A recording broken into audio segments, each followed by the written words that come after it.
I do have a bit of a cough and a bit of a cold, so we'll see how this goes. Bless you. So as Reverend Bonnie said, the theme for this month is becoming a spiritual... Can't hear it? How about now? I did wondrous things just now. Don't know how I did it. Becoming a spiritual activist. And as she said last week, that can sound somewhat political. Ooh, activist. Ooh, what is that? But she said that in her mind, to be political up here is to tell you how to vote, and she's not going to do that. So I will. But I'll do it this way. When you vote, vote for someone and against no one. Vote for something and against nothing. Now that in itself is something of a challenge these days, but it's a challenge that religious scientists should be up for. That is the way that a religious scientist exercises his or her citizenship, to vote for something, but to vote against nothing. When I think of that word activist, I think of all the words that come with it. Active, activity, act, action. And that brings to mind for me the phrase that Ernest Holmes uses a lot and was indeed the title of one of his brother's books, The Law of Mind in Action. Because that's what his philosophy was about. It wasn't about sitting in a room and meditating all day long. It was about being active, being out there in the world. And that, again, is what a spiritual activist would do. Now, the theme for the month, as I say, is becoming a spiritual activist, but the theme for the year that that Home Office is presenting us is fulfilling that global vision that's been the global vision for some time, a world that works for everyone. And now we're putting a verb in front of it, building a world that works for everyone. And, when it's a vision, it's sort of like, it's out there, let me move this. It's out there, it's like floating around, flying around. But when you start saying building a world that works for everyone, now you got to put salt on its tail. Now you got to find, what does that mean? How would that look? How would we build such a thing? How would you build a world that works for Donald Trump and Bernie Sanders? How would you build a world that works for Trump supporters and Sanders supporters? How would you build a world that works for the members of ISIS and the people fleeing from ISIS? How would you build a world that works for someone who's 40 hours a week won't set a living wage, and someone who wants to pay someone as little as they can to get along in their business? How do you build a world that works for everyone? It sounds like they're having trouble with the sound system again. I'll try speaking up. A few years back, we showed a movie here called Bee Season. I don't know how many people were here at that time to watch it. But if I remember correctly, at the beginning of the movie, Richard Gere, who played a professor, was trying to explain the concept of tikkun olam. Tikkun olam means repairing the world. And often that takes its form in some sort of social action, trying to end injustice of one form or another. The original mystical, I don't know if the original one, but the mystical interpretation of tikkun olam, of repairing the world, goes like this. The original attempt to create the world, the universe, the olam, has prepared certain vessels to receive the divine light.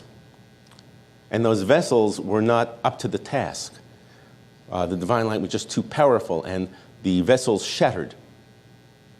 And those shattered parts of the vessels, those fragments, those husks, are still around today, and in each one there's this still a spark of the divine light.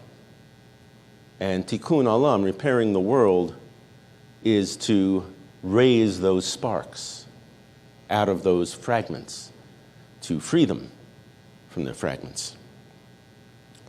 This notion reminded me of a couple of phrases that Ernest Holmes borrowed from Robert Browning that he uses a lot. He talks about a spark that disturbs the clod, or the imprisoned splendor in each of us and in each thing. And so the work of raising the sparks is the work of freeing that imprisoned splendor. But in order to free that splendor, in order to raise those sparks, you have to recognize them. Recognition, remember, is a part of a spiritual mind treatment. To recognize them, to see those sparks, to remember that they're there. Now, last week, this is a spoiler alert for those who weren't here last week and didn't watch Reverend Bonnie's message last week. If you plan to watch it, there's a spoiler. She showed a video of people passing a basketball between them, or among them. And the task was to count the number of times that certain people would pass the basketball back and forth. And because we were so focused on that task, many of us did not notice a person in a gorilla suit walking in their midst and making gestures and such and just going on, and just didn't see the gorilla. So focused on the task. And Reverend Boddy compared that to perhaps not seeing something that we're trying to avoid, but I'm going to turn it around and say perhaps when we're so focused on the task at hand and on what we're doing and what we're involved in, we don't see the divine sparks. We don't notice them. We don't recognize them. And so part of the task of repairing the world and of building a world that works for everyone is recognizing the divine spark in each and all. And Reverend Bonnie commented that when you see the video and then you see the gorilla, you can't unsee it. But it has been my experience that even when you see those divine sparks, unless you practice, you will unsee them. So it's a practice that has to be maintained. Now, last month, Shankara was here and he talked about this book, I and Thou, by Martin Buber.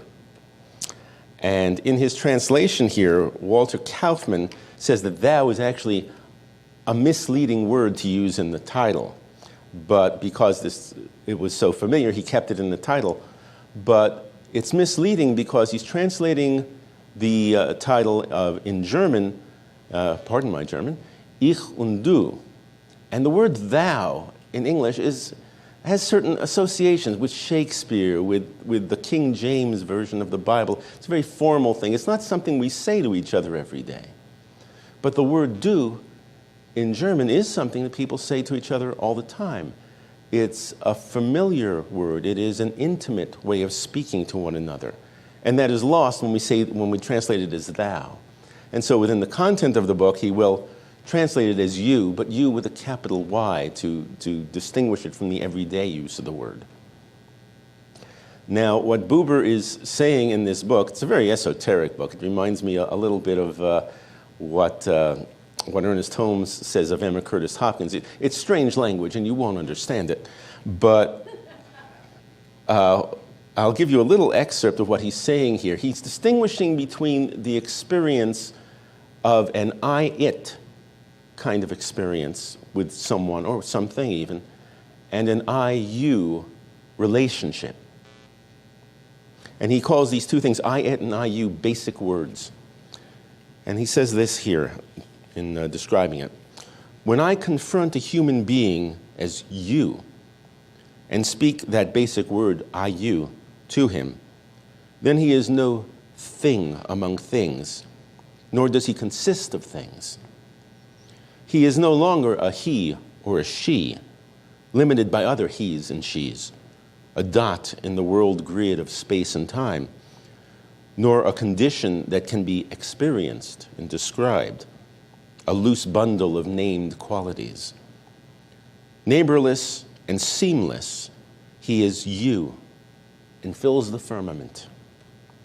Not as if they were nothing but him, but everything else lives in his light, in the light of his divine spark. So maybe a world that works for everyone is a world where that is the relationship that we have with each other, an I-you relationship, rather than this I-it that might be the more common one until we get close to someone. That to always see someone else as you and not as it. Another German philosopher, Immanuel Kant, said that the basis of all immorality is to treat other people or see them as merely ends in themselves. As merely means to an end, and not also as ends in themselves. And we do this all the time. You go into a convenience store and you buy an energy drink, and the clerk there is essentially a means for you to get that energy drink. They're essentially part of a vending machine for you. They're an it, again, not a you. They're a means to an end, and not also an end in themselves. And we do this all the time, as I say. An employer might think of his or her employees as means to produce whatever it is that the business is producing, and not as also ends in themselves. And an employee may see an employer as a means to a paycheck, and not an end in themselves as well. So perhaps a spiritual activist is someone who works to transform not only themselves, but to transform society, to transform the world, as one where we never see someone as only a means to our ends, but always also as ends in themselves, with that divine spark, with that imprisoned splendor.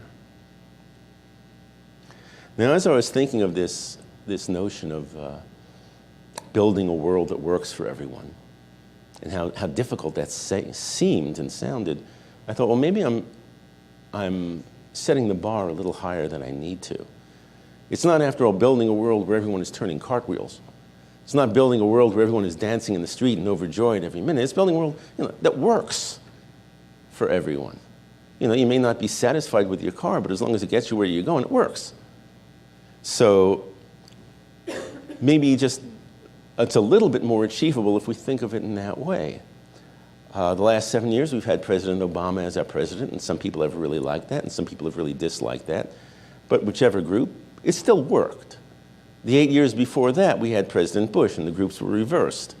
But still, regardless of, people weren't turning cartwheels if they didn't like Bush, but it still worked for them. So maybe a little less. So what doesn't work? Well, I was reading on Facebook, someone said that they're probably going to lose a tooth because they couldn't afford a dentist. That doesn't work. Someone who can't afford dentistry or health care, the world doesn't work for them. And a world that works is a world where everyone has access to the health care that they need.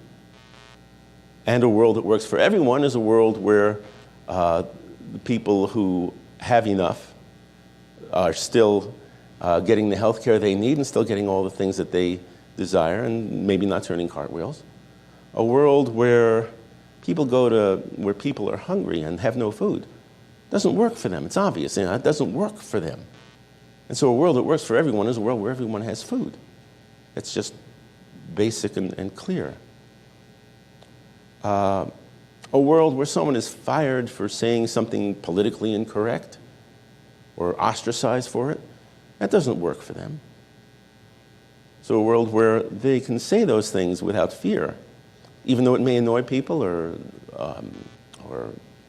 annoy or offend people.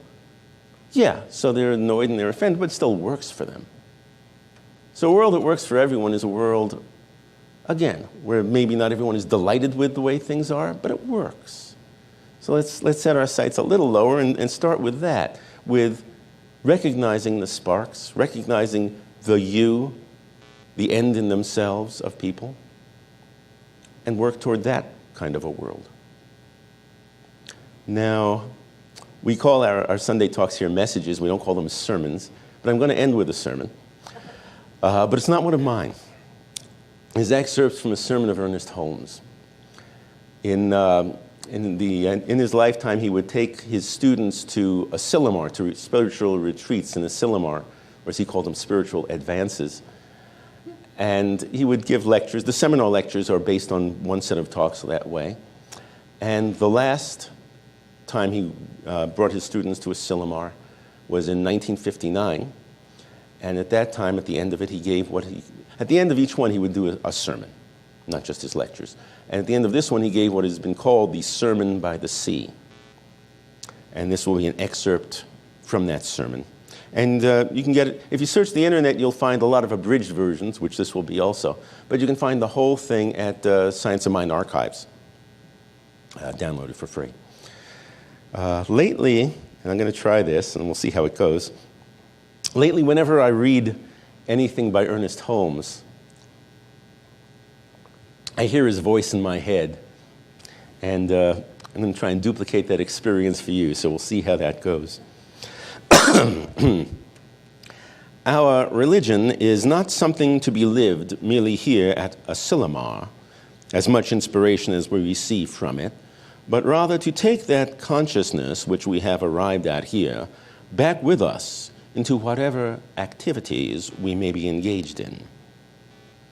It seems to me that it is only as we view all life, everything from what we call great to what we call small, important or unimportant, it is only as we view the whole thing as one stupendous whole whose body nature is with God the soul, that we shall really enter into communion, into sympathetic oneness and rapport with the reality of all that is about us. It would be my desire that simplicity and purity and directness, that straight thinking should never depart from the teachings of our practitioners or instructions of our teachers or understanding of our laymen. I would desire that we should not build out of the body of our simplicity and grandeur and beauty other creeds loaded with superstition, a fear of the unknown and a dread of the unseen. We have discovered a pearl of great price. We have discovered the rarest gem that has ever found setting in the intellect of the human race. Complete simplicity, complete directness, a freedom from fear and superstition about the unknown and about God. We have rediscovered that which the great, the good, and the wise have sung about and thought about, the imprisoned splendor within ourselves and within each other, and have direct contact with it. Whether we call it the Christ in us or the Buddha or Atman or just the Son of the living Spirit makes no difference. Those who bear witness in consciousness do not need to retire from life. It would be wonderful indeed if a group of persons should arrive on earth who were for something and against nothing. This would be the summum bonum of human organization, wouldn't it? It is in the life of the individual.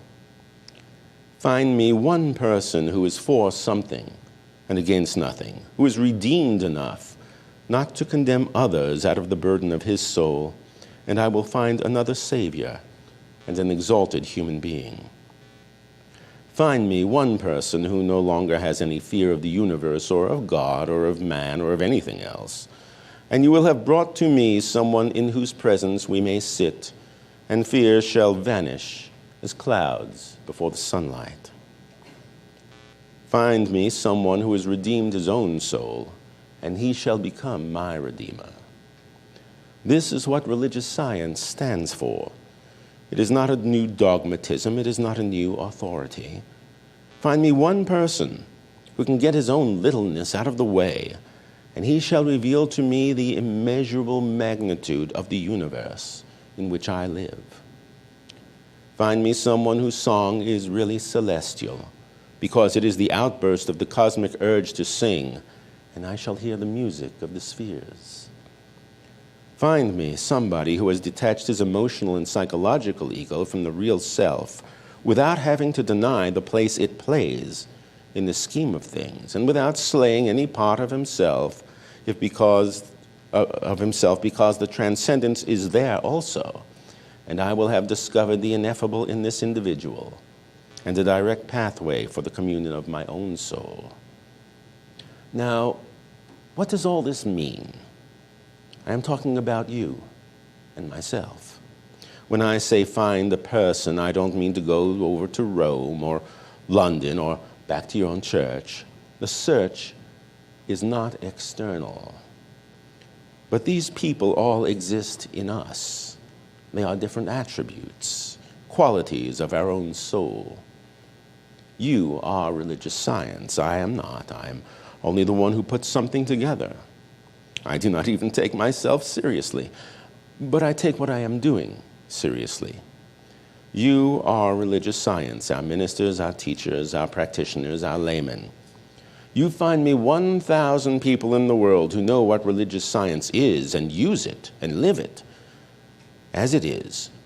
And I'll myself live to see a new world, a new heaven and a new earth here. There is a power transcendent beyond our needs, our little wants.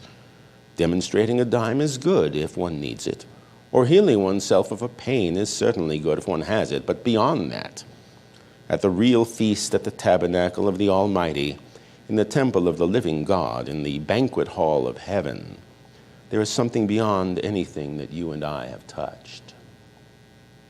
Find 1,000 people who know that and use it, and the world will no longer be famished.